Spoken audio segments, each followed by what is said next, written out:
Welcome, Voice of Verve, the King's Academy's official news podcast, where we spotlight the stories and opportunities shaping our school's community.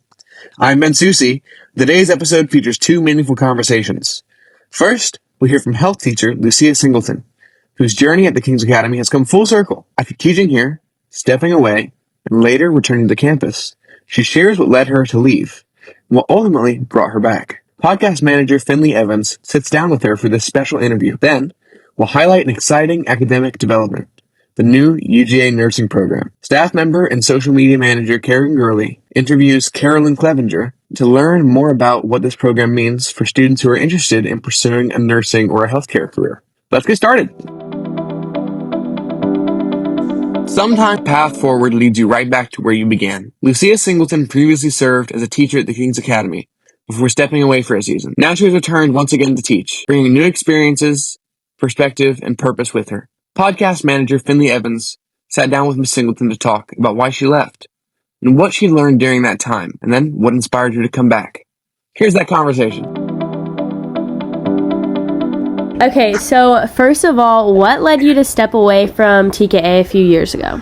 I had a fourth son in 2022, and I've been teaching at King's for 9 years. And I had my third born son was going into kindergarten. So I was going to have a kindergartner, a third grader, and a fifth grader, and then a baby. And I really just felt like I wasn't doing anything well, just had too many plates spinning, wasn't really able to manage it all, was pretty anxious and overwhelmed, and just needed to choose something to let go of, because I wasn't able to really be free to love and serve my family well. So decided to stay home for a little while, make sure I could focus on the things that I said were most important, like my family and my kids and things like that. Yeah. So that was kind of what made me decide to stop. Yeah. That was a really hard decision, though. Yeah, I'm sure that was a really hard decision, but it seems like a good one. I mean, to put your family first. So, what did you learn in your time away from teaching? I intentionally really worked on a lot of discipline and pressed into putting those disciplines in place, actively. I mean, I've kind of on and off been a believer feels like my whole life, and reading my Bible and whatever, but things just get priority and wasn't doing it every single day. So just really put a lot of effort into growing my spiritual life, put a lot of effort into being present with my kids rather than always having to work on something else or do something else. I put a lot of effort into getting healthy again. So I set a goal to work out and actually be consistent, just to kind of help get my anxiety under control also, and just be back to being able to serve my family well by being in able to serve shape. So I think those are some of the things, and then just let go of things allowed I'm a 110% kind of person. So allowing, saying no to good things so that I can continue to make sure I'm choosing what it is that the Lord called me to, rather than just saying yes to everything. So laying aside some of those extraneous things and putting some focus back on my family. Yeah, that's awesome. What made you decide that it was the right time to come back to King's? I love the students. That was the hardest part about leaving, is I love the students. I love building relationships with them, and I missed it the whole time, but it was the right thing, and just started to feel like a peace that it was going to be a good time to go back, because I kind of always intended to go back. My youngest is now 4, and my other one, I have a middle schooler now.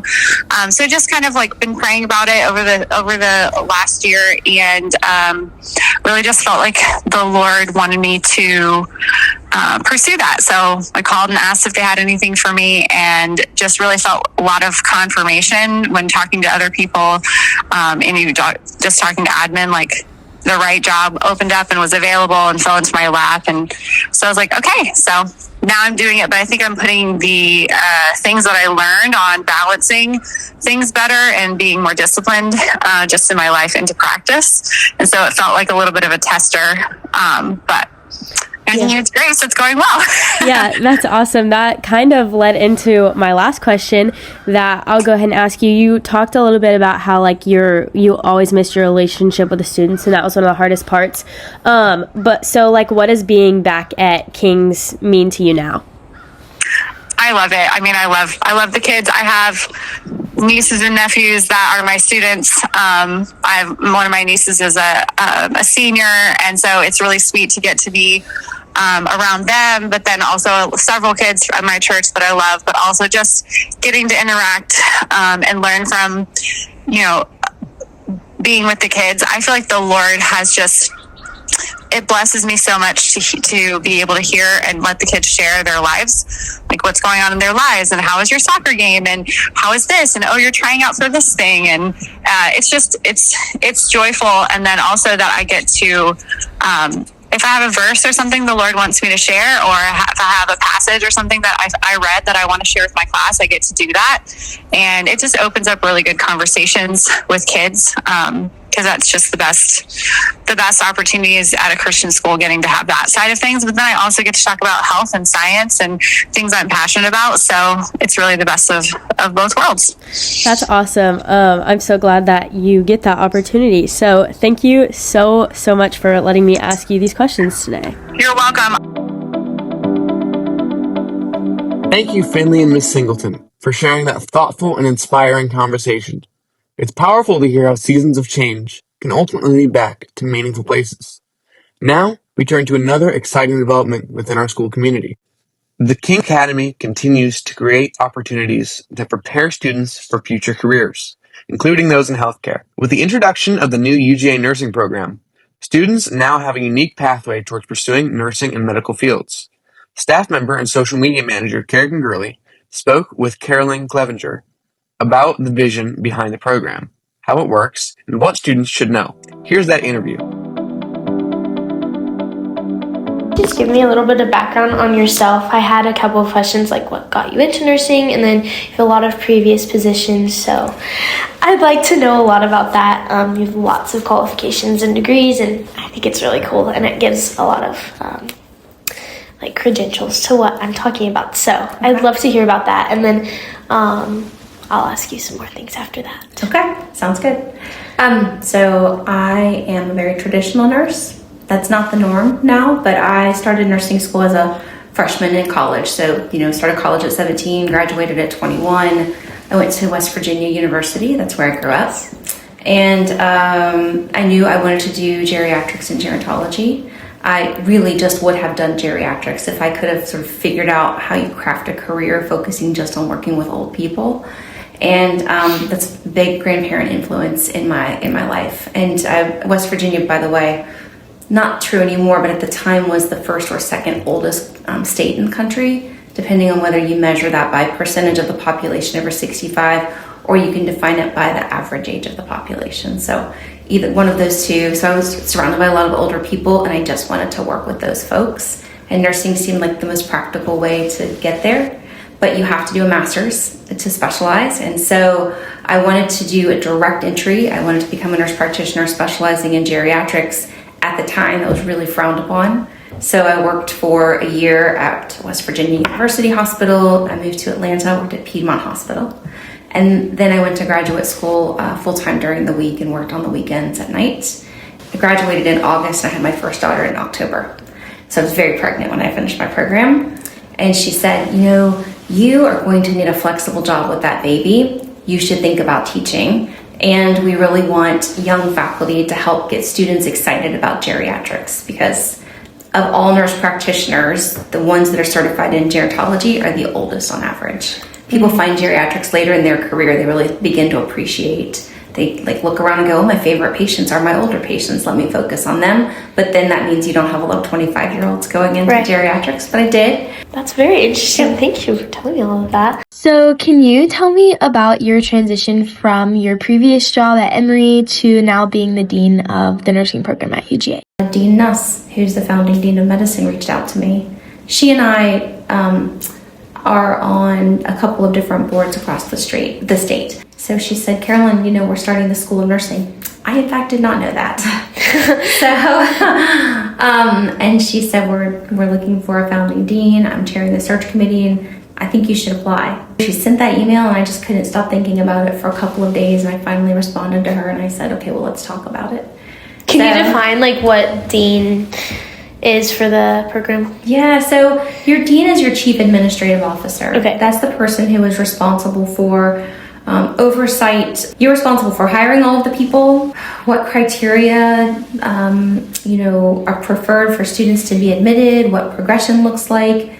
You face the Board of Nursing, and then also I work with the national accrediting body to say same things. The program was just a thought for a while, and then it's kind of coming to life now. You said it's being built, right? Like the actual buildings are being built. Yes.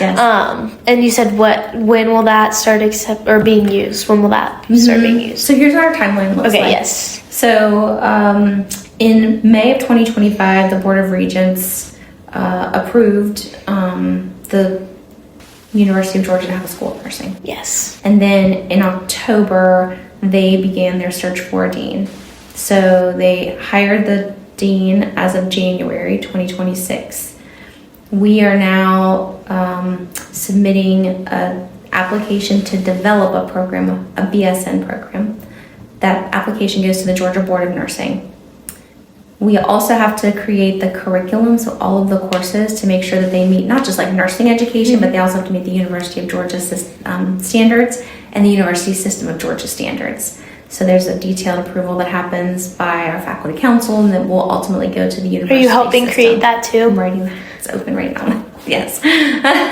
Working on that today. And then we will have an initial approval from the Board of Nursing, which requires a site visit, which will then allow us to post an application so that students can apply.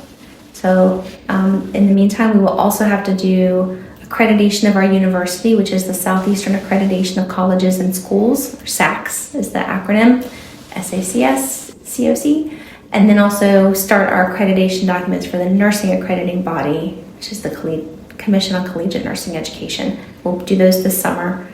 If all the things line up and we're hitting our deadlines, we should have an application open for students in January of 2027.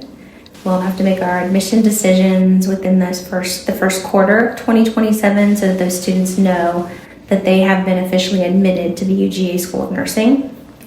We will bring on the bulk of our faculty, our teaching faculty, in that summer. We will have our first classes of 60 students in the fall of 27. And then in the spring of 28, we will have another group of 60 students. And then those students will go fall, spring. Our first class will graduate in the spring of 29, May of 29, and take their licensing exam, the NCLEX. And in the fall of 29, we'll move into our new building. That concludes today's episode of The Voice of Verve. We hope you enjoyed hearing about Miss Singleton's return to the King's Academy and learning more about the new UGA nursing program. Thank you to our guests, to our interviewers Finley Evans and Carrigan Gurley, and everyone who helped bring this episode together. I'm Ben Susie. Thanks for listening.